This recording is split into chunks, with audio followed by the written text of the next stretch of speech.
back to another edition of AEW Dynamite right here on the Wrestle Debate. Packed show today, all of the fallout from All Out, so let's see what everyone gets up to. Let's get straight into it.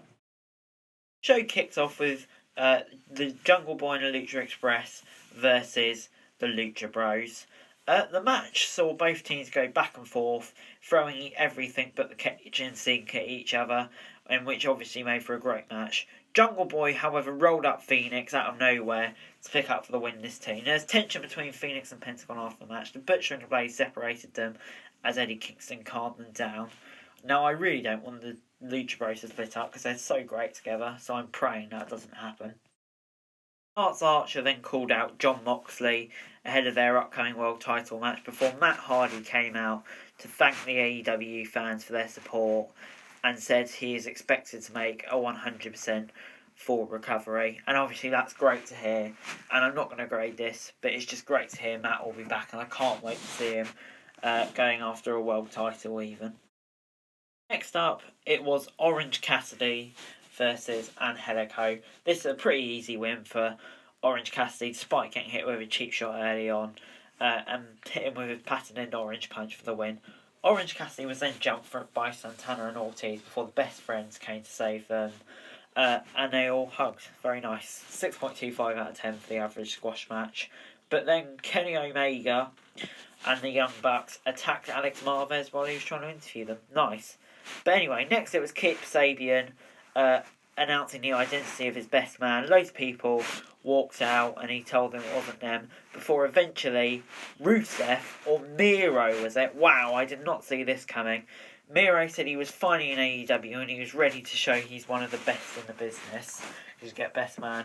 6.75 out of 10. Was not expecting this. Just hope he's not a bit of a comedy calendar with Kip Sabian though. I would have preferred to see him debut in the Casino Battle Royal, but better than him not being in AEW, I suppose.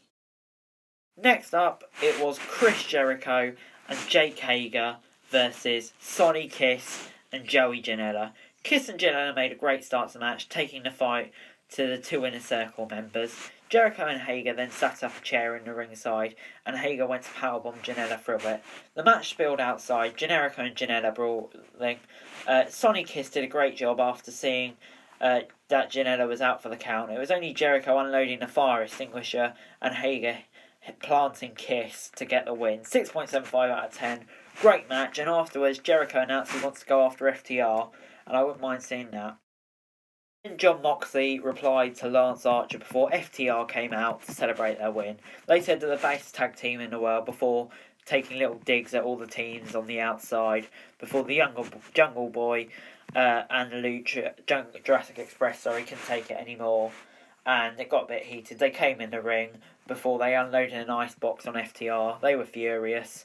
We're getting it next week. Just a general little segment for this. 6.5 out of 10. Can't wait for the match next week though. Next up, it was Nyla Rose v Tay Conti, who recently signed. Rose had the overwhelming advantage in size, and Conti didn't hold back. Even though Rose dominated the early stages, Conti was soon back in control. She went to hit a sunset flip bomb, but Nyla Rose blocked it and replied with a beast bomb for the win. Vicky Guerrero took the mic after the match, said she wants Hikaru Shida. She went to attack Conti before Shida came down to make the save. 6.75 out of 10. Big improvement for the women's division, and I'm looking forward to seeing where the three of these go in a story. And then in our main event, it was Mr. Brodie Lee versus Dustin Rhodes for the TNT title. Rhodes blindsided Lee before the match. Back in the ring, Lee rolled him back and hit Brodie Lee with a Hurricane Rana, followed by a Canadian Destroyer. Rhodes dominated before John Silver tried to get involved and he was swatted away. Lee went for the discus clothesline, but Dustin blocked. Rhodes got a 2 count. However, he soon got on top and hit the discus clothesline on Rhodes for the win. 6.5 out of 10. Great match. The rest of the Dark Order came out, beating up QT Marshall afterwards. But anyway, 6.5 out of 10. Great match, and I can't wait to see where this league title reign goes. Overall this week, AEW Dynamite is getting a 6.5 out of 10. A pretty mixed show this week. Some really encouraging signs, especially from the women's division, but there were some segments that weren't too great. Great to see Miro debut, great to see Matt Hardy as well. So overall, pretty solid show from AEW. But anyway, guys, that's it for this video. Thanks very much for watching. Remember to like, share, subscribe. Let me know your thoughts in the comments down below. Remember to follow me on Twitter, link in the description below for daily wrestling news. And subscribe to my other channels on screen right now. That'd be greatly appreciated. Thanks very much for watching. Peace.